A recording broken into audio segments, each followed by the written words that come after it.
This is an audio-only horror story. I want you to close your eyes in. 3, 2, 1, 0. Use your imagination as you listen, and use your imagination to invoke a scene. Enjoy the ride.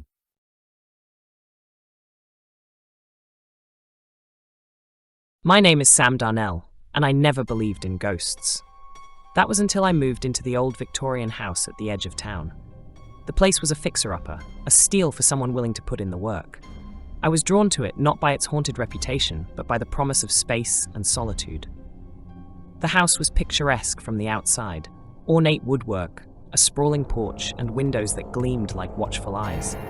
Inside, it was a different story, dusty, creaky, and full of forgotten corners.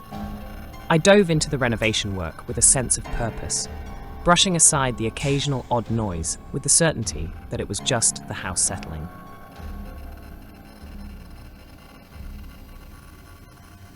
The first night I spent there was uneventful, or so I thought. But as I lay in bed, the old wooden floors seemed to whisper secrets.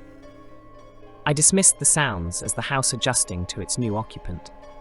It wasn't until the second night that I heard it clearly, a soft rustling, like the sound of fabric brushing against itself. I reasoned it was a trick of the wind, or maybe a mouse scurrying about. But when the noise persisted, a growing unease took hold. I chalked it up to the quirks of an old house and went back to sleep.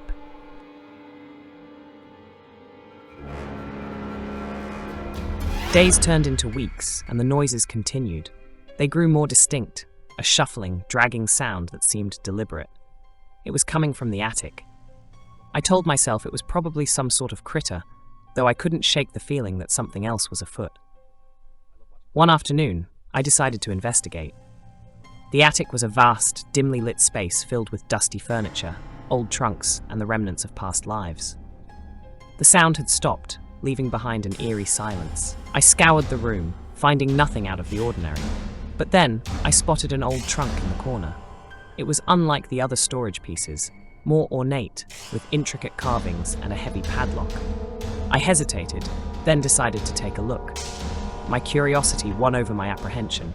The trunk was heavy and surprisingly cold to the touch. I managed to pry open the lock and lift the lid. Inside were old photographs, yellowed letters, and a peculiar collection of items: an antique compass, a set of old keys, and a small, leather-bound journal.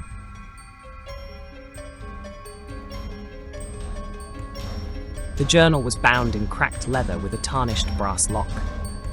I couldn't resist the urge to open it, so I tried to find a key that might fit among the objects in the trunk. My search proved fruitless. Frustrated, I set the journal aside and decided to return to it later. That night, the noises from the attic were louder than ever. It was a steady, rhythmic thumping, as though something or someone was pacing back and forth. I lay in bed, my heart racing, but eventually, exhaustion overtook me.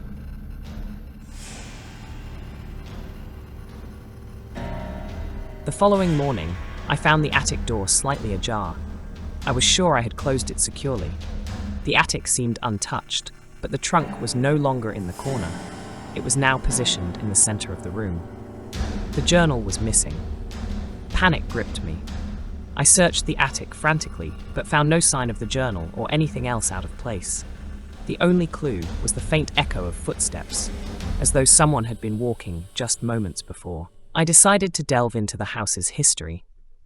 I discovered that the house had belonged to a man named Elias Thorne, a reclusive figure who had vanished under mysterious circumstances many years ago. The rumors surrounding Thorne hinted at dark practices and strange rituals, but there was no concrete evidence.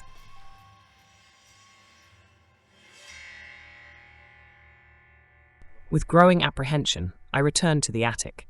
After hours of sifting through dusty old trunks and broken furniture, I discovered a hidden trapdoor beneath a loose floorboard. My heart pounded as I pried it open, revealing a narrow staircase descending into darkness. Armed with a flashlight, I descended the stairs. The air grew colder, and an oppressive silence enveloped me. At the bottom was a small chamber adorned with old symbols and an altar cluttered with ritualistic objects. On the altar lay a tattered robe and an assortment of strange artifacts. In the corner of the chamber was a small locked cage. Inside was a man, emaciated, eyes wide with fear, and chained to the floor. His gaze met mine, filled with a mix of terror and relief.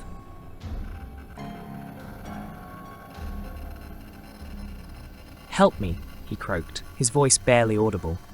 "They're coming for us. They're still here." My mind raced. The sounds from the attic hadn't been the work of a restless spirit, but the movements of someone alive. The diary had been stolen by whatever, or whoever, had been living in the attic. I tried to communicate with the man, but he was too weak to offer much insight. He could only tell me that he had been trapped there for years, held captive by Thorn's dark practices. Suddenly, the chamber's door creaked open. A figure stood in the doorway, cloaked in shadows. I didn't have time to react before a chilling voice echoed through the chamber. "It's too late. You should have left well enough alone." I turned to see a gaunt man, his eyes hollow and cold. He advanced towards us, his presence suffocating. I realized with horror that this was Elias Thorn himself, returned from the darkness he had once practiced.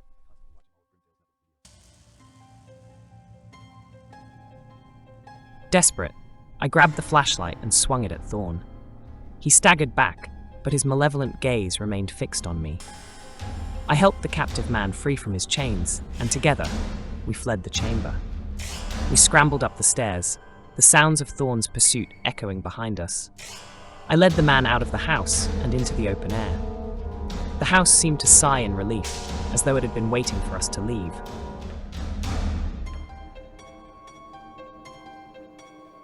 We reached the town and contacted the authorities. The house was investigated, and though they found evidence of Thorn's activities, he had vanished without a trace. The man I rescued, whose name was David, was taken to safety, and I never saw him again. The house was eventually boarded up and left to decay. I moved away, unable to shake the memories of what I had discovered.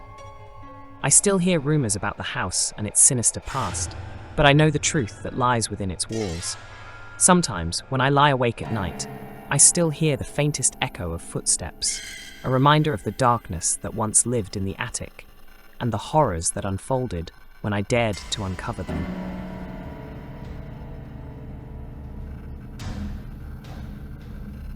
As the final echoes of the tale fade into the darkness, remember this: in the shadows where fear takes root, the true horror lies not in the creatures that lurk, but in the darkness within ourselves. We tell these stories not just to scare or entertain, but to confront the fears that we try so hard to ignore. So as you step back into the light of the real world, carry with you the lessons of the night. The monsters we create are reflections of our deepest anxieties, and the strength to overcome them is within each of us. Sleep well, and remember, in the realm of fear, we are the true masters of our fate. Good night, and may your dreams be free of shadows. If you enjoy this video, don't forget to like, subscribe and click the notification bell for you to see my future update on this channel. Stay safe and always remember to lock your doors.